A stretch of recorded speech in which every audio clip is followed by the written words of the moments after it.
नमस्कार दोस्तों, स्वागत है आप सभी का ऑनलाइन एडवांस यूट्यूब चैनल पर। इस वीडियो में हम बात करने वाले हैं एक बड़ी और लेटेस्ट अपडेट के बारे में, जो कि संबंधित है बीएड बनाम बीटीसी को लेकर सुप्रीम कोर्ट के आदेश के बारे में। बीएड बनाम बीटीसी के फाइनल फैसले के बारे में सुप्रीम कोर्ट की तरफ से।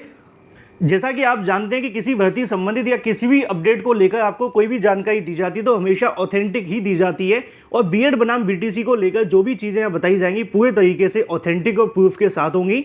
तो आप वीडियो को लाइक कर दें और शेयर कर दें, चैनल को सब्सक्राइब करके बेल आइकन को दबा लें, जिससे कि आपको रियल ऑथेंटिक जानकारियों के नोटिफिकेशन मिलते रहें।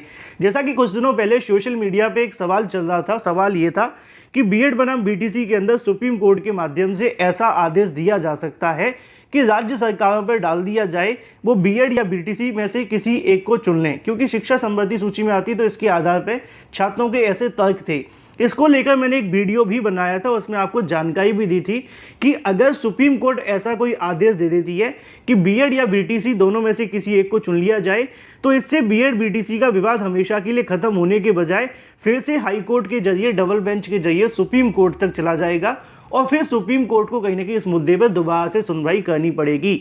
सुप्रीम कोर्ट ने बीएड बनाम बीटीसी में सुनवाई करते हुए अगर बात की जाए सभी भर्ती बोर्ड, सभी राज्य सरकारें या फिर कोई भी एक व्यक्ति, चाहे वो बीएड हो या बीटीसी, सबको एक पब्लिक नोटिस जारी किया था, जिसमें यह कहा था कि अगर आपका इस बीएड बनाम बीटीसी से हित प्रभावित होता है तो आप आकर अपनी याचिका दाखिल कर सकते हैं और इस मुद्दे पर बहस कर सकते हैं, क्योंकि सुप्रीम कोर्ट का उद्देश्य था बीएड बनाम बीटीसी विवाद को हमेशा के लिए खत्म कर दिया जाए। लेकिन क्या ऐसा होगा, ये एक बहुत बड़ा सवाल है, और मैं आप सभी को जो भी बताऊंगा पूरे तरीके से ऑथेंटिक प्रूफ के साथ होगा। बस आपको वीडियो को पूरा समझना पड़ेगा और देखना पड़ेगा।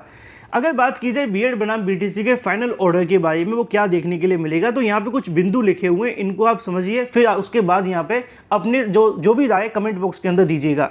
जैसा कि आप सभी के सामने पहला, दूसरा, तीसरा लिखा हुआ है, लेकिन जो पहला और तीसरा है उनको एक साथ समझाऊंगा क्योंकि दोनों एक जैसे हैं।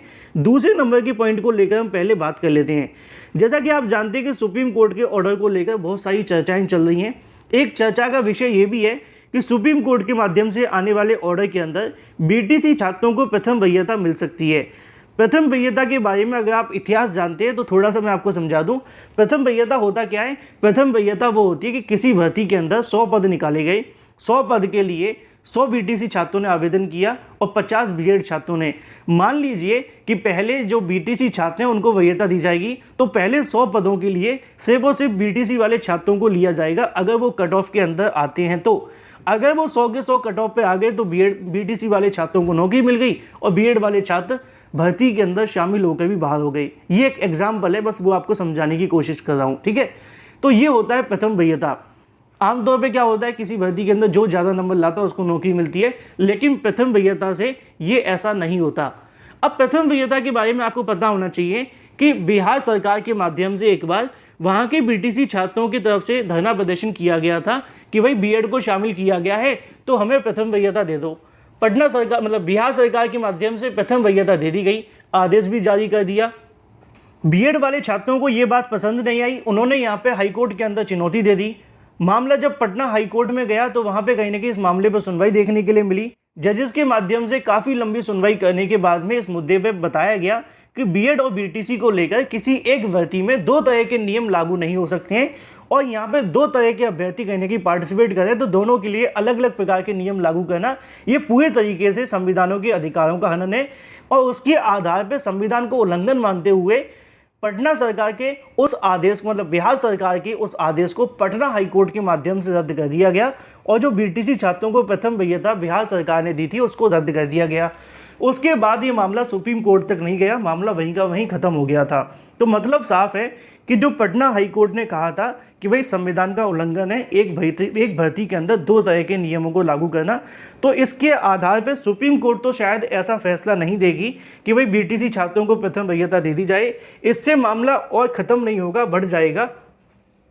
जैसा कि पटना हाईकोर्ट ने कहा कि ऐसा करने से संविधान का उल्लंघन होगा। तो ये पॉइंट तो पूरे तरीके से खारिज होता है उसके आधार पे। मैं पटना हाईकोर्ट को आधार बनाकर आपको समझा रहा हूँ, हालांकि हाईकोर्ट का आदेश सुप्रीम कोर्ट में नहीं चलता, आप जानते भी हैं। दूसरा पॉइंट आपको देखने के लिए मिलता है, मतलब पहला और तीसरा। पहला पॉइंट ये है कि एनसीटीई की अधिसूचना को या तो बहाल कर दिया जाए, बहाल करने का इन द सेंस कि जो राजस्थान हाईकोर्ट ने एनसीटीई की अधिसूचना को रद्द किया है उसको यहाँ पे न मानते हुए राजस्थान हाईकोर्ट के ऑर्डर को सेट असाइड करते हुए एनसीटीई की अधिसूचना को बहाल कर दिया जाए और बीएड वाले छात्रों को प्राइमरी शिक्षक भर्ती के अंदर योग्य ठहरा दिया जाए, जो कि अब वो पहले से ही है। बस यहाँ पे एनसीटीई की अधिसूचना को बहाल किया जाता है तो बीएड वाले छात्र जैसे वैसे ही रहेंगे और भर्ती जैसे चल रही है वैसे ही चलती रहेंगी। लेकिन दूसरा पॉइंट ये था कि एनसीटीई की अधिसूचना अगर रद्द होती है तो उसके आधार पर बीएड वाले छात्रों को बहाल कर सकते हैं, क्योंकि आप जानते हैं अभी बीएड वाले छात्रों को लेकर एनसीटीई की अधिसूचना को रद्द किया गया है राजस्थान हाईकोर्ट ने, और सुप्रीम कोर्ट ने अभी तक उस पर कोई भी स्टे नहीं दिया है, ये भी आपको पता होगा। तो राजस्थान हाईकोर्ट के आधार पे तो बीएड छात्र अभी तक बाहर ही हैं, लेकिन अब सुप्रीम कोर्ट क्या करेगी ये देखना होगा कि वो एनसीटीई की अधिसूचना को रद्द मानते हैं या फिर बहाल करके बीएड वाले छात्रों को प्राइमरी शिक्षक भर्ती के अंदर वैलिड कर देते हैं। क्योंकि एनसीटीई के माध्यम से अपनी जो अधिसूचना जारी की गई थी उसके अंदर एक पॉइंट रखा था, और एक पॉइंट ये था कि बीएड वाले छात्रों को शामिल किया जा सकता है जब उनके पास में बीटीसी डीलेट करने वाले अभ्यर्थियों की संख्या पर्याप्त ना हो। इसी के आधार पर उत्तर प्रदेश के अंदर किया गया था, क्योंकि जब 68,500 भर्ती निकाली थी वहाँ पे बीटीसी वाले छात्र पर्याप्त नहीं निकले थे और वैकेंसी खाली चली गई। तो यूपी सरकार के माध्यम से बीएड करने वाले छात्रों को 69,000 शिक्षक भर्ती में शामिल किया गया और परिणाम आपके सामने आया कि 1,46,000 अभ्यर्थी 69,000 शिक्षक भर्ती में क्वालिफाई हो गए। आज तक कहने के विवाद जारी भी है। इसी तरीके से एनसीटीई की अधिसूचना के ऊपर सुप्रीम कोर्ट फैसला दे सकती है, क्या देगी वो सुप्रीम कोर्ट के हाथ में है। तीसरा पॉइंट देखने के लिए मिल रहा था क्वालिटी एजुकेशन के बारे में। आपने कई बार सुना होगा क्वालिटी एजुकेशन को लेकर, जब 69,000 में बीएड को लेकर विवाद हुआ था तो वहाँ पे भी सुप्रीम कोर्ट के माध्यम से, डबल बेंच के माध्यम से अलग अलग बार क्वालिटी एजुकेशन की बात की गई थी। वो इसलिए की गई थी क्योंकि बीएड एक हायर डिग्री है, वो 6 to 8 को ही पढ़ा लेते हैं, उसके बाद टीजीटी पीएचडी में पढ़ाते हैं। तो इससे कहीं ना कहीं उनको एक बेनिफिट मिल रहा था कि वो एक बड़ी डिग्री है तो छोटे वाले छात्रों को थोड़ा अच्छा पढ़ा पाएंगे। लेकिन राजस्थान हाईकोर्ट ने इस तर्क को नकार दिया था।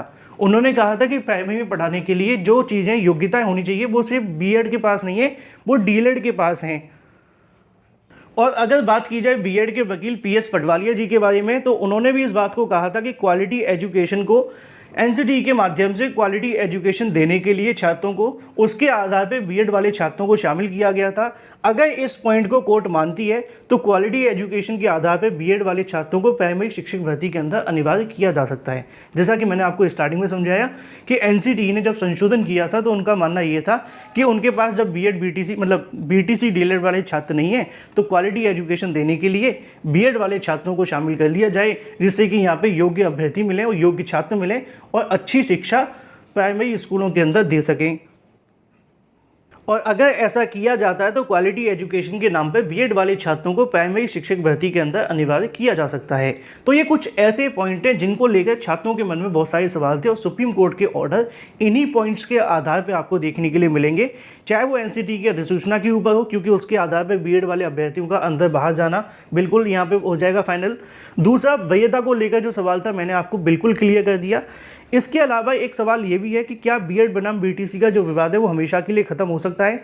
अगर सुप्रीम कोर्ट कोई ऐसा आदेश देती है जिससे बीएड वाले छात्र भी संतुष्ट और बीटीसी वाले छात्र भी संतुष्ट, तो यहाँ से कहीं ना कहीं जो विवाद होगा वो हमेशा के लिए खत्म हो जाएगा। हालांकि आप जानते हैं कि सुप्रीम कोर्ट के माध्यम से आने वाला एक ऐसा आदेश काफ़ी महत्वपूर्ण होगा, क्योंकि अगर सुप्रीम कोर्ट कोई आदेश देगी तो इसके बाद कोई कोर्ट भी नहीं है और फिर यहाँ पे जो मामला है पूरे तरीके से कहीं ना कहीं अंतिम ही आपको देखने के लिए मिलेगा। अगर कोई ऐसा आदेश दे दिया जाता है जिसके आधार पर बार बार मामला हाईकोर्ट में जाता है तो कहीं ना कहीं दिक्कतों का सामना करना पड़ेगा। लेकिन 99% संभावना यही है कि सुप्रीम कोर्ट कोई ऐसा आदेश देगी जिससे कि बीएड बनाम बीटीसी को लेकर जो विवाद हैं अलग अलग राज्यों के अंदर वो पूरे तरीके से खत्म हो जाएंगे। और जब भी सुप्रीम कोर्ट का आदेश जारी होगा आप लोग इस वीडियो को उठा करके देखिएगा। इसी में से कुछ पॉइंट आपको सुप्रीम कोर्ट के आदेश के अंदर देखने के लिए मिलेंगे, चाहे वो बीएड के पक्ष में हो या फिर बीटीसी के या फिर कुछ नया जो भी सुप्रीम कोर्ट इस मुद्दे पर देना चाहे। बाकी आपकी राय क्या है कमेंट करके अवश्य बताएं। फिलहाल इस वीडियो के माध्यम से इतना ही। Thank you for watching this video.